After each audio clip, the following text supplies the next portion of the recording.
এখন চলে যাচ্ছি ভোটারের ইশতেহারে। সিরাজগঞ্জ থেকে যুক্ত আছেন সহকর্মী গালিব ইবনে রিয়াজ। সবাইকে স্বাগত জানাচ্ছি ভোটারের ইশতেহারে।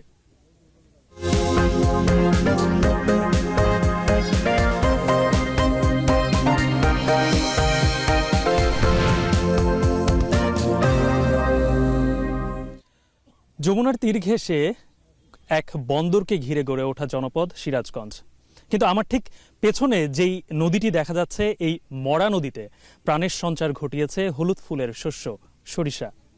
এই এলাকার অধিকাংশ মানুষই কৃষি নির্ভর, তাই তাদের চাহিদাটাও সব থেকে বেশি কৃষিকে ঘিরে।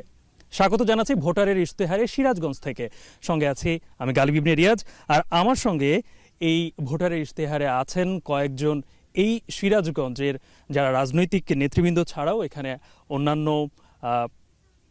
অন্যান্য দলেরও কয়েকজন প্রার্থী এখানে রয়েছেন। তাদের সঙ্গে পরিচয় করে দিই। শুরুতে আমার ঠিক ডান পাশে রয়েছেন সাইদুর রহমান বাচ্চু, তিনি কেন্দ্রীয় নির্বাহী কমিটির মেম্বার এবং জেলা বিএনপির সাধারণ সম্পাদক। আপনাকে স্বাগত জানাচ্ছি। এবং আমার ঠিক বামে রয়েছেন অধ্যাপক শহীদুল ইসলাম, সহকারী সেক্রেটারি জামাতে ইসলামী। আর ঠিক ডানে সবার শেষে রয়েছেন নবকুমার কর্মকার, আহ্বায়ক বাসদের। এবং ঠিক বাম পাশে সবার শেষে রয়েছেন সুজনের সভাপতি শওকত আলী। আপনাদের প্রত্যেকে আমি স্বাগত জানাচ্ছি আমাদের এই ভোটারের ইশতেহারে। শুরুতেই যদি আমি আপনার কাছে আসতে চাই এবং জানতে চাই যে, শুরুতে আমি বলছিলাম যে একটা বন্দরকে ঘিরে এই জনপদের উৎপত্তি সিরাজগঞ্জ, কিন্তু সেই বন্দরটি এখন নেই। সেখানে অনেক কর্মসংস্থান সৃষ্টি হয়েছিল, কিন্তু এখন সেখানে কর্মসংস্থান নেই। এবং যতদূর জানি যে সিরাজগঞ্জের এই বন্দরটি আসলে যেই কর্মকাণ্ড হতো সেটা এখন খুলনাই হচ্ছে, খুলনার দিকে। কেন এই বন্দর, কেন এই অবস্থাটা হলো, কিংবা এখানকার মানুষের তো বন্দর নিয়ে অনেক চাহিদা রয়েছে, সেটা নিয়ে আপনাদের ভাবনাটা কি? Amrapali fruit syrup, real magic in every drop. ধন্যবাদ। আমি প্রথমেই গণতন্ত্রের মা দেশনেত্রী বেগম খালেদা জিয়া কয়েকদিন আগেই ইন্তেকাল করেছেন।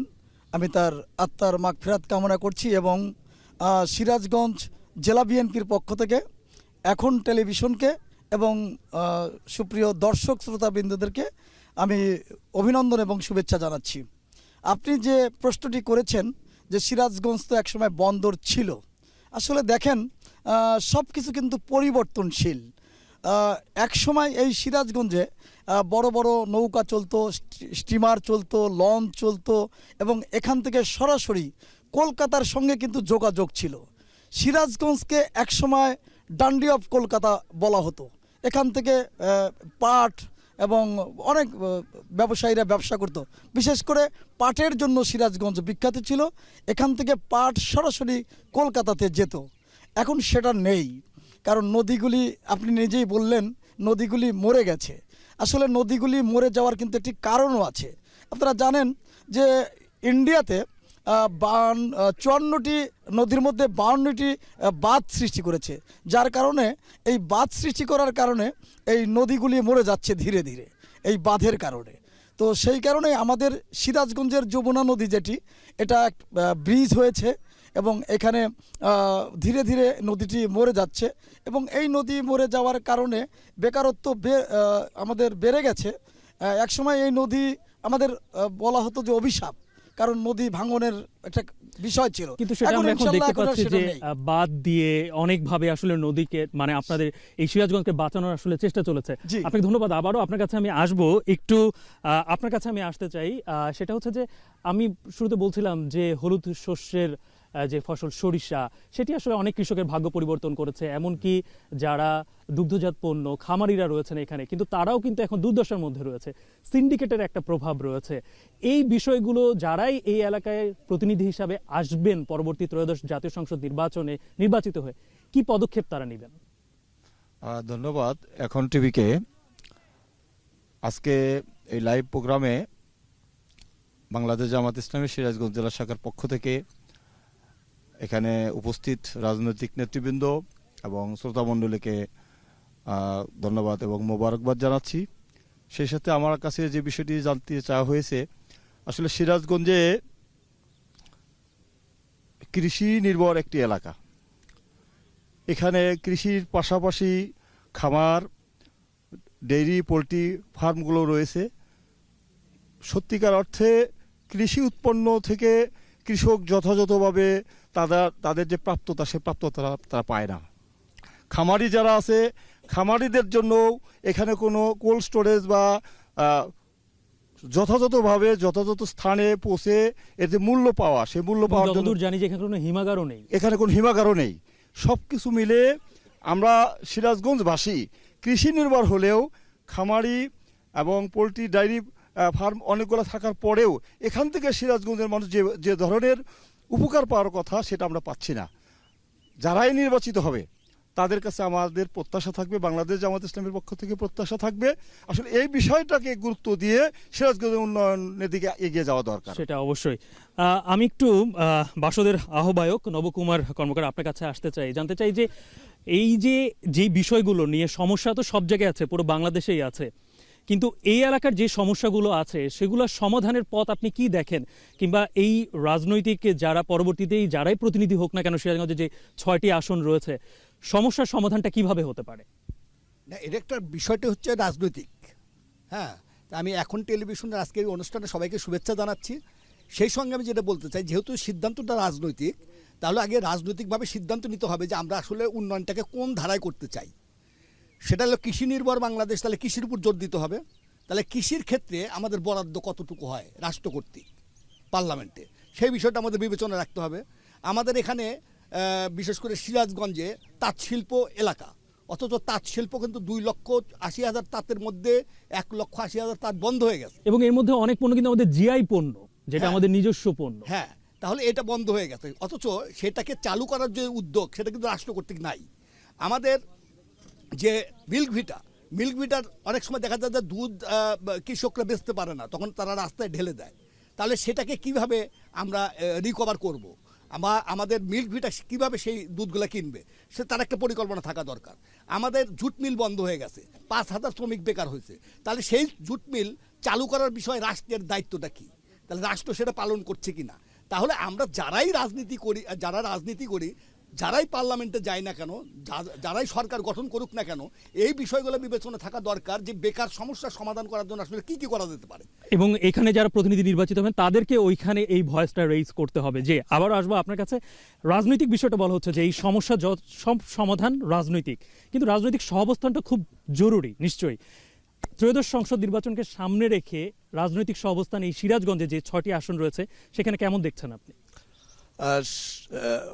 সুজন সিরাজগঞ্জ জেলা কমিটির পক্ষ থেকে এখন টিভিকে স্বাগত। আপনি যে প্রশ্ন করেছেন, আমরা 5 আগস্ট 2024 পরবর্তী সময়ে সিরাজগঞ্জে বড় 2টি রাজনৈতিক দল বিএনপি এবং জামায়াত ইসলামী বাংলাদেশ সহ অন্যান্য ছোট দল সবাই মিলে আমরা দেখতে পাচ্ছি যথেষ্ট সুন্দর সহ অবস্থান বিরাজ করছে। যদি এই অবস্থান আগামী নির্বাচন পর্যন্ত বিরাজ করে তাহলে আমরা সিরাজগঞ্জে একটা ভালো নির্বাচন আমরা যেমন দেখতে পাবো। পরবর্তীতে আমরা প্রত্যাশা করব সিরাজগঞ্জবাসীর পক্ষ থেকে সম্মিলিতভাবে ঐক্যবদ্ধভাবে সিরাজগঞ্জের উন্নয়নে কাজ করা। সিরাজগঞ্জে আমি ছোট্ট একটি বিষয় বলি, আমরা যে নদীর পাড়ে বসে আছি পিছনে একটি বিশাল চর অঞ্চল। সিরাজগঞ্জ জেলার 82টি ইউনিয়নের মধ্যে 21টি ইউনিয়ন চর অধ্যুষিত। এই ইউনিয়নগুলির জন্য কোনো উন্নয়ন পরিকল্পনা কোনো আমলে কোনো সরকার গ্রহণ করে না। যতটুকু শুনেছি এই আমরা চাবো শস্য আবাদ হয় না, যে আমরা চাচ্ছি নির্বাচিত সরকার এই চরের ইউনিয়নগুলির উন্নয়নের জন্য কাজ করবে। চরের 1/4 এলাকা যেখানে ভূমি সংস্কার দরকার, কৃষি উন্নয়নে সহযোগিতা দরকার, চরের মানুষের বেকার সমস্যার সমাধান দরকার। সিরাজগঞ্জের সবচেয়ে বড় সমস্যা হচ্ছে বেকার সমস্যা। এই বেকার সমস্যার সমাধানের জন্য যেটা আমাদের নবকুমার বলেছেন, সিরাজগঞ্জের কওমি জুট মিল, যেটা সিরাজগঞ্জে একসময় সিরাজগঞ্জের প্রাণ ছিল। 25,000 পরিবার যে কওমি জুট মিল থেকে এই সিরাজগঞ্জের মানুষ 25,000 পরিবার লালিত হইতো, সেই কওমি জুট মিল আজকে বন্ধ। আমরা আশা করছি যে পরবর্তী আগামী নির্বাচনের পরে সিরাজগঞ্জ জেলা নির্বাচিত সরকার সিরাজগঞ্জ জেলার সমন্বিত উন্নয়ন প্রকল্প গ্রহণ করবে, সিরাজগঞ্জ মানুষের ভাগ্য পরিবর্তনের জন্য কাজ করবে। জি, আপনাকে ধন্যবাদ। আমরাও আশা করব সেটি। এরপরে আমাদের একটা ছোট্ট একটা বিরতি নিতে হচ্ছে, কিন্তু বিরতির পরে এসে আমরা এখানে যারা উপস্থিত রয়েছেন তাদের কাছ থেকে শুনবো তাদের প্রতিনিধির কাছে কি চাহিদা, কি বা তাদের প্রশ্ন। নিতে হচ্ছে ছোট্ট একটা বিরতি। বিরতির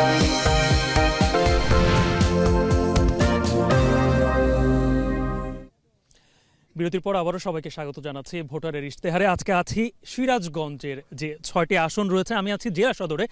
আজকে এই মুহূর্তে আমি কথা শুনতে চাই যে এখানে যারা ভোটার রয়েছেন তারা আসলে সিরাজগঞ্জকে নিয়ে কি তাদের চাহিদা, কিংবা আসছে প্রতিনিধিদের কাছে তারা কি চান। জি, আসসালামু আলাইকুম রহমতুল্লাহ। আজকে আমি প্রতিনিধির কাছে যে বিষয়টা জানতে চাই, বিশেষ করে সাইদুর রহমান বাচ্চু ভাই এবং শহীদুল ইসলাম ভাইয়ের কাছে যে বিষয়টা জানতে চাই যে আমাদের সিরাজগঞ্জে বেকার সমস্যা একটা অন্যতম সমস্যা। এই বেকার সমস্যা দূর করার জন্য আপনাদের স্পেসিফিক কী কী পরিকল্পনা আছে? সেই সাথে আমাদের এখানে শ্রমিকদের অনেক বেকার হয়ে আছে। আমাদের তাঁত শ্রমিকরা, এরপরে দুইটা মিল, গুরুত্বপূর্ণ মিল বন্ধ হয়ে গেছে। এইগুলোর ব্যাপারে খোলার ব্যাপারে আপনাদের কোনো পরিকল্পনা আছে কিনা? সেই সাথে আরেকটা প্রশ্ন যে আমাদের সিরাজগঞ্জ মারামারি অনেক বেশি, এই সন্ত্রাস দূর করার জন্য এবং মাদক একটা যুবক সমাজের সমস্যা, এই মাদক দূর করার জন্য, সন্ত্রাস দূর করার জন্য আপনাদের কি পরিকল্পনা রয়েছে? আমি বুঝতে পেরেছি, মানে ওনার যেই প্রশ্নগুলো আসলে মোটা থাকে সেটা হচ্ছে বেকার সমস্যা এবং আইন শৃঙ্খলা। নিশ্চয়ই আমি এটা শুনবো ওনাদের কাছ থেকে। আপনার কাছ থেকে যদি একটু জানতে চাই যে আসলে আজকে সিরাজগঞ্জ জেলা বিএনপির সাধারণ সম্পাদক সাইদুর রহমান বাচ্চু এবং জামাতে ইসলামীর নেতা শহীদুল ইসলামের কাছে আমার প্রশ্ন হচ্ছে, আমরা দীর্ঘ 17টি বছর ফ্যাসিস্ট সরকারের বিরুদ্ধে আমরা দেখেছি যে ফ্যাসিস্ট সরকার একনায়কতান্ত্রিকভাবে রাষ্ট্র পরিচালনা করেছে। সেখানে দলীয়করণ, প্রশাসন থেকে শুরু করে সর্বস্তরে দলীয়করণ ছিল। আমরা তাদের কাছে জানতে চাই যে দলই ক্ষমতায় আসবে সেই ক্ষেত্রে তাদের ভূমিকা কি থাকবে? দলীয়করণ থাকবে নাকি গণতান্ত্রিক প্রক্রিয়ায় যেভাবে আমরা কমিটমেন্ট দেখছি বিভিন্ন দলের, সেইভাবে স্বাভাবিকভাবে রাষ্ট্র পরিচালনা হবে কিনা তাদের কাছে আমি বুঝতে পেরেছি। আমি যদি শুরুতেই আপনার কাছে যদি আসতে চাই জেলা বিএনপি সাধারণ সম্পাদক, যে ওনার প্রশ্ন দিয়ে আমি যদি শুরু করতে চাই যে এই যে কোনো দল যখনই ক্ষমতায় আসে তখন দলীয়করণ, উনি যেই চাওয়াটা প্রকাশ করলো সেটা নিয়ে আপনার কি মত? ধন্যবাদ। আসলে উনি যে প্রশ্নটি করেছে যথার্থই করেছেন যে 17 বছর একটি দলীয় সরকার একনায়কতন্ত্র কায়েম করেছিল এবং একনায়কতন্ত্র থাকবে না বলেই কিন্তু এদেশের ছাত্র জনতা রক্ত দিয়েছে এবং সেটাকে আমরা শ্রদ্ধা করি। এবং আমি যেহেতু বিএনপির সাধারণ সম্পাদক, আমরা সবসময় আমরা রাষ্ট্রীয় ক্ষমতায় বেশ কয়েকবার ছিলাম। 91 সালে ছিলাম, 2001-এ ছিলাম। তো আমরা যখনই রাষ্ট্রীয় ক্ষমতায় থেকেছি তখনই দেশ স্থিতিশীল অবস্থায় থেকেছে, আইন শৃঙ্খলার পরিস্থিতি ভালো থেকেছে। সেই কারণে বিএনপি অবশ্যই প্রতিশ্রুতিবদ্ধ যে দেশে যদি বিএনপি রাষ্ট্রীয় ক্ষমতায় আসতে পারে ইনশাল্লাহ আইন শৃঙ্খলার দিকে সর্বোচ্চ দৃষ্টি থাকবে। এবং অন্তর্বর্তীকালীন সরকারের কাছে আমার একটি দাবি থাকবে, সেটি হলো যে এই যে আপনার যে কি বলে আপনার যে আন্দোলনটা হয়েছে, এই আন্দোলনের সময় কিন্তু বিভিন্ন থানা লুট হয়েছে এবং এই থানা লুটের অস্ত্র এখনও কিন্তু রিকভারি হয়নি। এবং এই সরকার কিন্তু জানে যে এই অস্ত্রগুলি কাদের কাছে আছে। এই অস্ত্রগুলি যদি রিকভারি না হয় তাহলে আগামী নির্বাচন কিন্তু বাধার সম্মুখীন হবে। সেজন্য সরকারের কাছে আমার আবেদন থাকবে। জি, একটা বড় ধরনের সহিংসতার একটা শঙ্কা থেকে যায়। রাইট। জি, আপনাকে ধন্যবাদ। আমি যদি একই প্রশ্ন আপনাকেও যদি করতে চাই, এই যে ভোটার যিনি করলেন সেটা নিয়ে আপনাদের দলের অবস্থা। ধন্যবাদ আপনাকে। আমাদের দলের অবস্থা অত্যন্ত পরিষ্কার। জুলাই আন্দোলন কেন হয়েছে? ফ্যাসিস্ট হাসিনা সরকার 2008 সালের 29শে ডিসেম্বর আসলে বিশেষ একটি সংস্থার ইঙ্গিতেই ক্ষমতায় আসছিল এবং তারা তাদের ক্ষমতাকে দীর্ঘায়িত করার জন্য, একনায়কতন্ত্র প্রতিষ্ঠা করার জন্য যত রকমের কারবার আছে সবগুলো কাজ তারা করেছে। বাংলাদেশের প্রশাসন এবং সংবিধান সম্মত যে সমস্ত প্রতিষ্ঠান রয়েছে সবগুলোকে চুরমার করে দিয়েছে। আমরা মনে করি, বাংলাদেশ জামাত ইসলামী মনে করে, বাংলাদেশ জামাত ইসলামের আমির মনে করেন, আগামী 5 বছর বাংলাদেশের জন্য পুনর্গঠনের জন্য একটা উত্তম সময়। আর এই উত্তম সময়ে দলমত নির্বিশেষে নির্বাচনের পরে যদি আমরা ঠিক জুলাই আন্দোলনে যেভাবে ঐক্যবদ্ধভাবে আন্দোলন করেছি একইভাবে সকল ইস্যুতে যদি ঐক্যবদ্ধভাবে আমরা মোকাবেলা করতে পারি তাহলে আমরা বাংলাদেশকে এগিয়ে নিয়ে যেতে সক্ষম হবো ইনশাআল্লাহ। আমরা মনে করি এবং বাংলাদেশ জামাত ইসলামী এই ব্যাপারে জামাত ইসলামের আমির ডাক্তার শফিকুর রহমান সব সময়ের জন্য এই উদাত্ত আহ্বান রাখছেন এবং আমরাও সেটা রাখছি। আমরা নির্বাচিত হলে এই বিষয়টি যাতে যথাযথভাবে বাস্তবায়ন করা হয় এটা আমরা আমাদের পক্ষ থেকে তৃণমূলের পক্ষ থেকে আমরা জোরালো দাবি দেবো ইনশাআল্লাহ। আমি যদি একটু সুজনের সভাপতি আপনার কাছ থেকে যদি জানতে চাই যে যেহেতু বেকার সমস্যা নিয়ে ইতিমধ্যে আমরা কথা বলে ফেলেছি এবং যেহেতু উনিও দ্বিতীয় প্রশ্নটা করেছে আইন শৃঙ্খলা পরিস্থিতি নিয়ে, কি মনে হয় যে আগের যে সরকার ছিল সেটা তো একটা ফ্যাসিস্ট সরকার তারা বলছেন এবং সেরকম একটা পটভূমি ছিল, কিন্তু ভবিষ্যৎটা আসলে কি হতে পারে? এই যে সহাবস্থান নিয়ে আপনি কথা বলেছেন, কিন্তু দলীয়করণ সেই জায়গাগুলোকে কিভাবে আপনি দেখছেন? ধন্যবাদ। আমার মনে হয়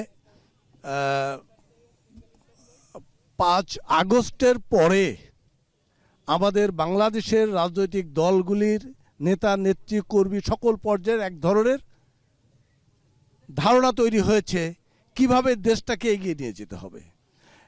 সম্মিলিতভাবে যেমন হাসিনাকে পরাজিত করা সম্ভব হয়েছে, এই দেশ থেকে বিতাড়িত করা সম্ভব হয়েছে, ঠিক সম্মিলিতভাবে এই দেশটাকে উন্নয়ন করতে চাইলে সিরাজগঞ্জ জেলার বিএনপি, জামায়াত সহ অন্যান্য সকল রাজনৈতিক দল, আমরা সিরাজগঞ্জের মানুষ, আমরা শান্তিপ্রিয় মানুষ, আমরা পরিশ্রমী মানুষ, আমরা কাজ করে খেতে চাই, আমরা কাজ চাই এবং নিরাপত্তা চাই, শান্তিতে ঘুমাতে চাই।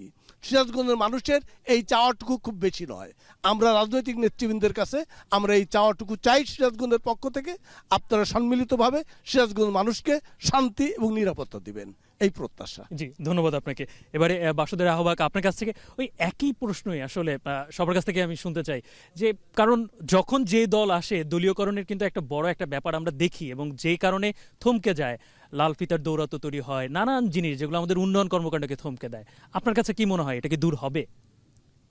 এটা তো আসলে কমিটমেন্টের প্রশ্ন। আমাদের রাজনৈতিক নেতারা তো আমরা অনেক কিছুই কমিটমেন্ট করি, কিন্তু ক্ষমতায় যাওয়ার পর তো সব কিছু ভুলে যাই। সেজন্য 54 বছর কিন্তু আমরা এই চেহারাগুলোই দেখছি বারবার। তো সেই ক্ষেত্রে আমার কাছে যেটা মনে হয়েছে যে কয়েকটি ইস্যু আছে নির্বাচনকে কেন্দ্র করে, যেমনি নির্বাচনে কালো টাকার ব্যবহার চলবে না, নির্বাচন কমিশন সিদ্ধান্ত নিয়েছে, কিন্তু কালো টাকা উদ্ধার করার প্রশ্নে কি কোনো সিদ্ধান্ত আছে? নেই। আছে অস্ত্রের ঝনঝনানি চলবে না, অস্ত্র কি উদ্ধার করেছে? এখন অস্ত্র উদ্ধার হয়নি। তারপরে আছে রাজনীতিতে ধর্মের ব্যবহার, বারবার নির্বাচন কমিশন করতেছে যে ধর্মের ব্যবহার চলবে না, আমরা দেখতেছি রীতিমতো ধর্মের ব্যবহার হচ্ছে। তাহলে এই যে বিষয়গুলো আসতেছে, এই বিষয়গুলো যদি নির্বাচনের আগেই এই চর্চা থাকে, তাহলে নির্বাচনের পরে কি হবে এটা কিন্তু মানুষের মধ্যে প্রশ্ন আছে। তাহলে সেই প্রশ্নগুলো সমাধান না করে আসলে এই সমস্যার সমাধান কতটুকু হবে এটা নিয়ে জনগণের মধ্যেও সংশয় রয়েছে। সুতরাং আমি মনে করি নির্বাচন কমিশনে এই জায়গায় স্ট্রিক্ট হওয়া দরকার, যে কালো টাকা, অস্ত্রের ব্যবহার, ধর্মের ব্যবহার এগুলো বন্ধ করতে হবে।